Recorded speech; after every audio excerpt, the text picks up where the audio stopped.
Hi friends, welcome to Kovai Smart Kitchen. Friends, இன்னும் நம்ம சேனலை சப்ஸ்கிரைப் பண்ணலனா சப்ஸ்கிரைப் பண்ணிக்கோங்க. பக்கத்துல இருக்க பெல் ஐகானை கிளிக் பண்ணிக்கோங்க. இன்னைக்கு நம்ம கிச்சன்ல எல்லாருக்கும் ரொம்ப பிடிச்ச ஃபிஷ் ஃப்ரை எப்படி பண்றதுன்னு பார்க்கலாம். இன்ஸ்டன்ட்டா கடையில் விற்கிற மசாலாவை யூஸ் பண்ணி பண்ணுறதை விட வீட்டில் இருக்க கம்மியான பொருளை வச்சு எப்படி டேஸ்டியாக ஃபிஷ் ஃப்ரை பண்ணுறதுங்கிறத பார்க்கலாம். வாங்க வீடியோக்குள்ளே போகலாம். நான் 2 கிலோ வாவல் மீன் வாங்கியிருக்கேன். கடையிலேயே நல்லா கட் பண்ணி வாங்கிட்டு வந்துட்டேன்.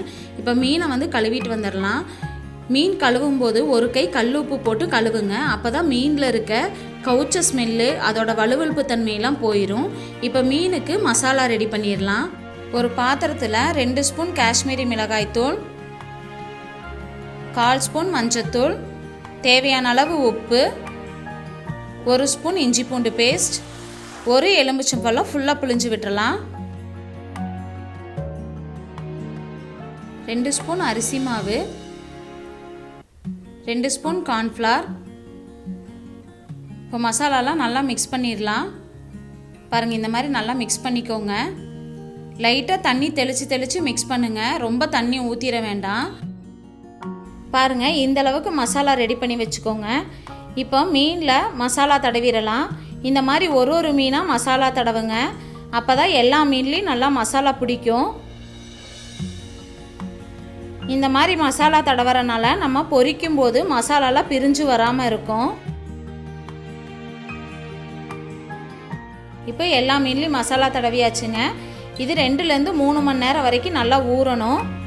பாருங்கள், மீன் ஊறி நல்லா மசாலாலாம் பிடிச்சி எவ்வளோ சூப்பராக இருக்குது. இப்போ நம்ம ஃப்ரை பண்ணிடலாம். ஸ்டவ்வில் பேன் வச்சுக்கோங்க. அதில் 3லேருந்து 4 ஸ்பூன் ஆயில் ஊற்றிக்கலாம். ஆயில் கொஞ்சம் சூடாகட்டும். ஆயில் சூடாயிடுச்சு. இப்போ ஒவ்வொரு ஃபிஷ்ஷாக வறுத்து எடுத்துடலாம். பாருங்கள், இந்த மாதிரி ஒரு ஃபிஷ்ஷாக வைங்க. நம்ம நார்மலாக எண்ணெய்க்குள்ளே போட்டு பொரிச்சு எடுக்கிறத விட இந்த மாதிரி வறுக்கிறனால எண்ணெயும் கம்மியாக செலவாகும். அதே சமயம் ஹெல்த்துக்கு ரொம்ப நல்லது. அதே மாதிரி மீன் சாப்பிட்றதுக்கு ரொம்ப டேஸ்டியாக இருக்கும். பாருங்கள், இந்த மாதிரி திருப்பி போட்டு வறுத்து எடுத்துக்கோங்க. இந்த மாதிரி ஒரு தடவை நீங்கள் மீன் வறுத்து பாருங்கள். இனிமேல் நீங்கள் கடை மசாலாவே யூஸ் பண்ண மாட்டீங்க. அந்தளவுக்கு ரொம்ப டேஸ்டியாக இருக்குங்க. இப்போ நம்ம மீன்லாம் ரெடி ஆயிடுச்சுங்க. எடுத்து வச்சிடலாம். இதே மாதிரி எல்லா மீனும் பொரிச்சு எடுத்துக்கலாம். ஃபிஷ் ஃப்ரைக்கு மசாலா இன்னும் 2-3 விதமாக ரெடி பண்ணலாங்க. எப்படி பண்ணுங்கிறத நான் இன்னொரு வீடியோவில் உங்களுக்கு அப்லோட் பண்ணுறேன். நான் போடுற வீடியோவை நீங்கள் தொடர்ந்து பார்க்கணுன்னா நம்ம சேனல் நீங்கள் சப்ஸ்கிரைப் பண்ணுங்கள். பக்கத்தில் இருக்க பெல் ஐக்கானை கிளிக் பண்ணுங்கள். அப்போ தான் நான் போடுற வீடியோ உங்களுக்கு உடனுக்குடனே வரும். நம்ம சூப்பரான ஃபிஷ் ஃப்ரை ரெடி ஆயிடுச்சுங்க.